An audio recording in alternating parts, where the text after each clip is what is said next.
Bayangin, teman sekamar kalian tiba-tiba kayang, jalan muter kos-kosan sambil teriak pelan, minum, minum, minum, minum, mati, mati, mati. Dan itu bukan mimpi.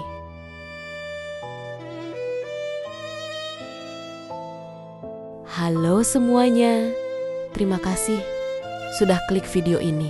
Ketemu lagi dengan aku, Siti Janggalawati. Kali ini aku bakal bawakan kisah horor tentang kos-kosan, pesugihan, dan seorang teman yang kerasukan sampai kayang keliling kamar. Cerita ini dialami oleh seseorang yang kita sebut saja namanya Della. Kejadiannya di 2019. Waktu itu Della masih kelas 2 SMK dan sekolahnya mewajibkan siswa untuk magang 6 bulan sebagai syarat kelulusan. Setiap kelompok diisi 2 orang. Della dipasangkan dengan temannya, Rosa, dan mereka ditempatkan di sebuah studio foto di salah satu kota di Kalimantan Timur. Karena kota magang ini jauh dari rumah dan sekolah, mereka memutuskan untuk cari kos dekat studio. Masalahnya, nyari kos di sana nggak semudah itu. Sudah keliling ke beberapa tempat, penuh semua. Sampai akhirnya, mereka masuk ke sebuah gang kecil dan nemu kos-kosan yang lokasinya agak tersembunyi, tapi dekat dengan tempat magang dan ada warung di depannya.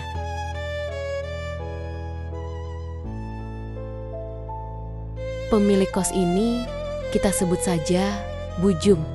Rumahnya nempel dengan bangunan kos. Di depan ada warung kelontong kecil.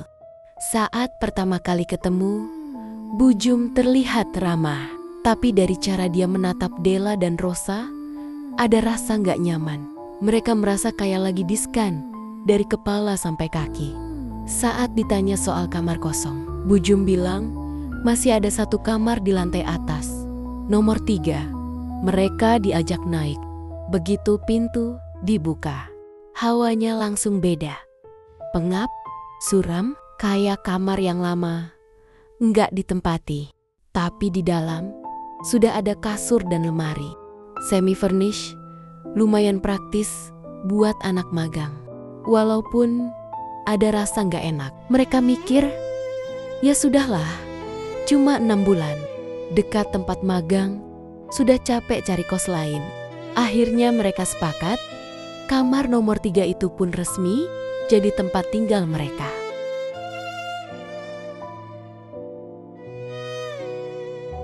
Sebulan pertama, semuanya berjalan normal. Gak ada kejadian aneh.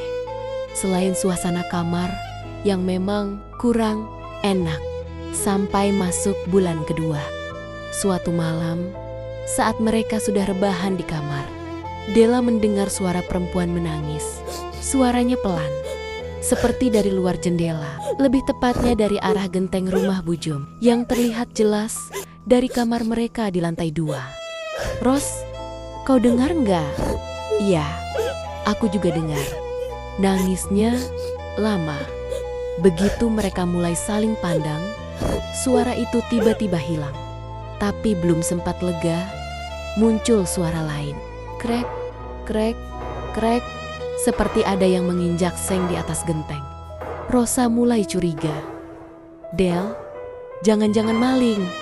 Dia ambil senter, perlahan mendekat ke jendela, lalu mengarahkan cahaya ke genteng. Di sanalah Rosa melihat sesuatu yang bikin darahnya serasa berhenti mengalir. Sesuatu yang mirip kepala manusia gosong, separuh muncul di balik pinggiran genteng.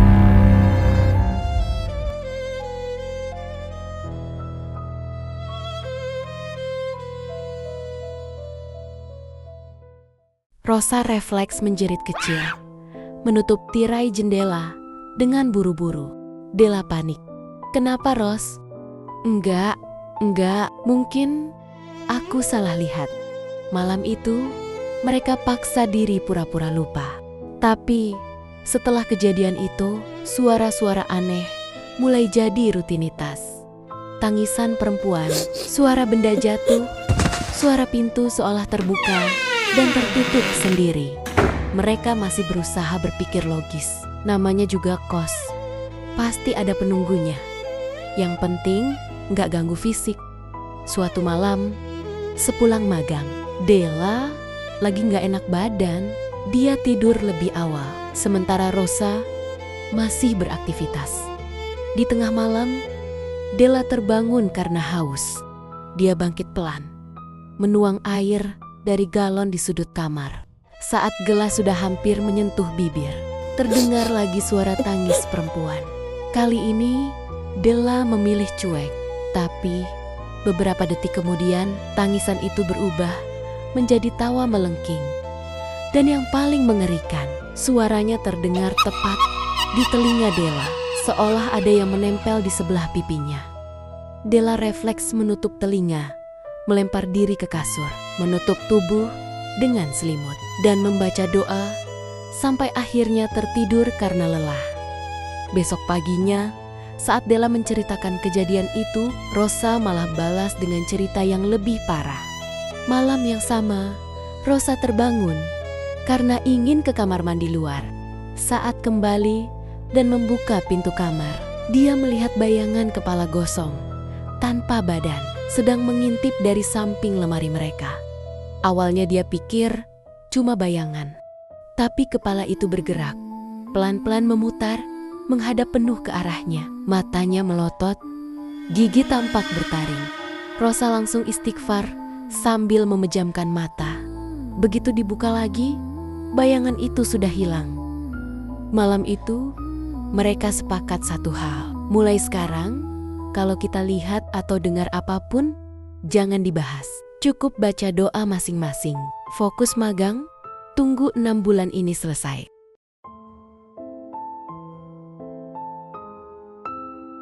Masuk awal bulan, waktunya bayar kos.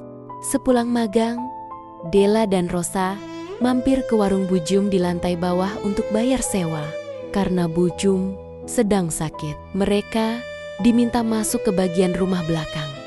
Begitu melewati pintu rumah, hidung mereka disambut bau menyengat, campuran menyan, bunga melati, dan minyak angin, pekat dan bikin mual. Di ruang tamu, Bujum sedang rebahan di sofa. Mereka serahkan uang kos dan berniat pamit. Tapi Bujum menahan. Loh, kok buru-buru? Minum dulu. Di sini, kan kalian habis kerja. Pasti capek. Mereka sopan menolak, tapi Bujum memaksa. Akhirnya, mereka mengiyakan. Bujum memanggil cucunya. Dek, ambilkan air buat kakak, ya. Anak kecil itu menuju dapur. Tak lama, terdengar suaranya. Nek, airnya nggak ada. Jawaban Bujum membuat Della dan Rosa saling pandang. Ada di bawah tempat jemuran. Cari baik-baik. Di bawah jemuran.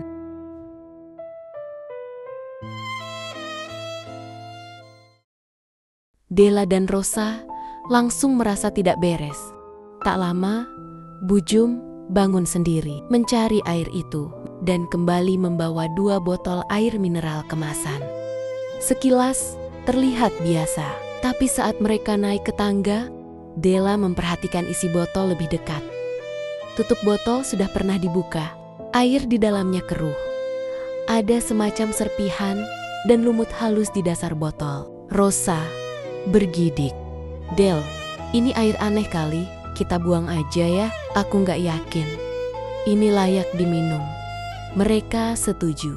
Airnya mereka tuang di tempat cuci piring. Botolnya dibuang ke tong sampah. Malam itu mereka nggak sadar kalau pilihan sederhana itu akan jadi pemicu teror paling besar di kos itu. Malamnya mereka tidur seperti biasa. Sekitar tengah malam, Della terbangun. Suasana kamar gelap. Satu-satunya cahaya cuma dari lampu luar yang sedikit masuk lewat sela jendela. Di sudut kamar, dia melihat Rosa duduk menunduk, memeluk lutut. Bahunya berguncang pelan. Della berpikir Rosa menangis. "Ros, kau kenapa?" Tidak ada jawaban, hanya suara seperti tawa kecil tertahan. Perlahan, Rosa mengangkat kepala. Wajahnya pucat, mata kosong, lalu perlahan menyeringai. Dengan suara lirih tapi tajam, Rosa bertanya, "Kenapa dibuang?" Della terdiam, belum sempat menjawab.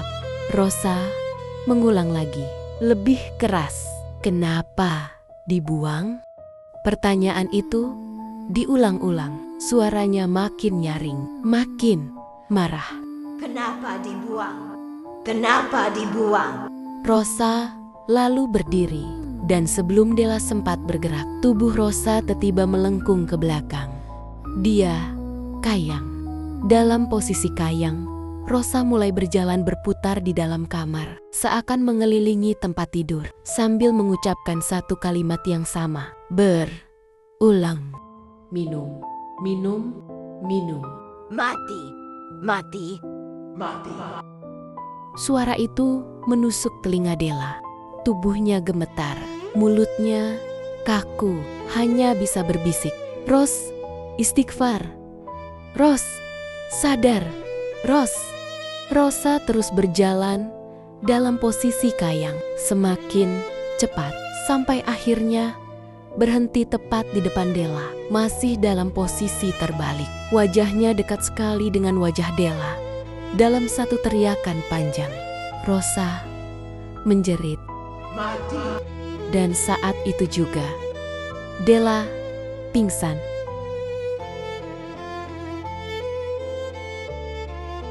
Della siuman dengan bau minyak angin menyengat. Begitu membuka mata, dia melihat beberapa ibu-ibu mengelilinginya.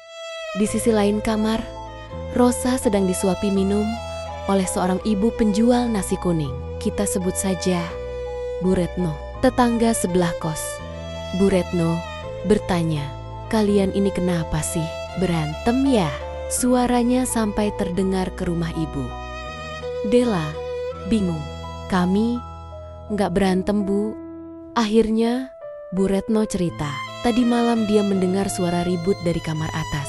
Kirain mereka bertengkar. Dia lapor ke bapak kos karena Bu Jum sedang sakit. Bapak kos menyuruh Bu Retno saja yang naik. Saat membuka pintu kamar mereka, Bu Retno tidak menemukan dua orang yang lagi berantem. Yang dia lihat justru Della dan Rosa sudah tergeletak pingsan.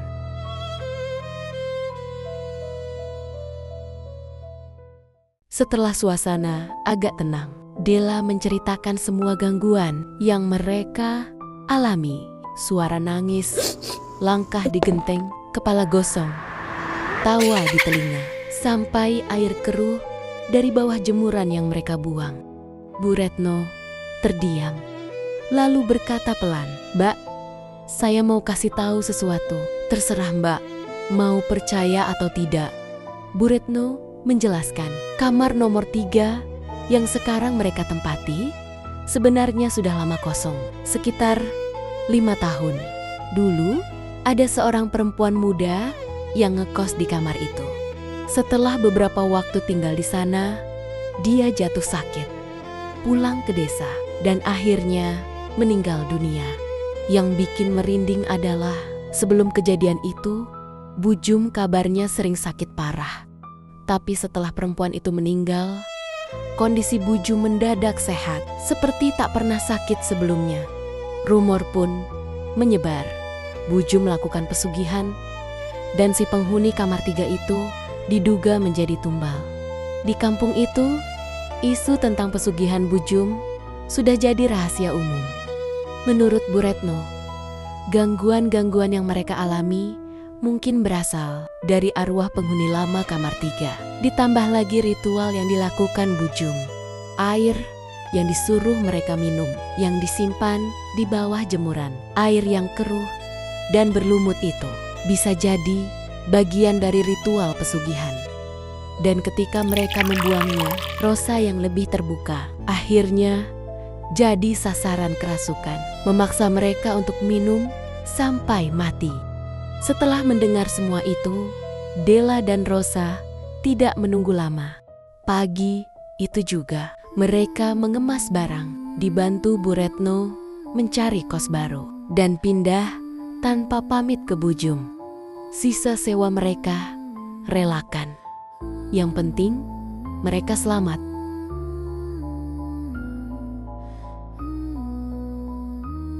Di kos yang baru, gangguan mistis tidak pernah terjadi lagi.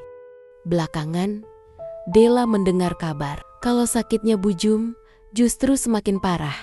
Mungkin karena ritualnya tidak berhasil, atau karena tumbal yang diincar menolak menyerah begitu saja. Itu tadi kisah Della dan Rosa, dua anak magang SMK yang cuma ingin tempat tinggal sederhana, tapi malah terjebak di kos yang diduga dipakai ritual pesugihan. Kalau kalian ada di posisi Della, berani nggak bertahan 6 bulan di sana? Buat kalian yang juga punya pengalaman horor di kos, di rumah, di kantor, atau dimanapun, coba ketik di kolom komentar ya. Jangan lupa klik like, share, dan subscribe channel ini. Sampai jumpa di video selanjutnya.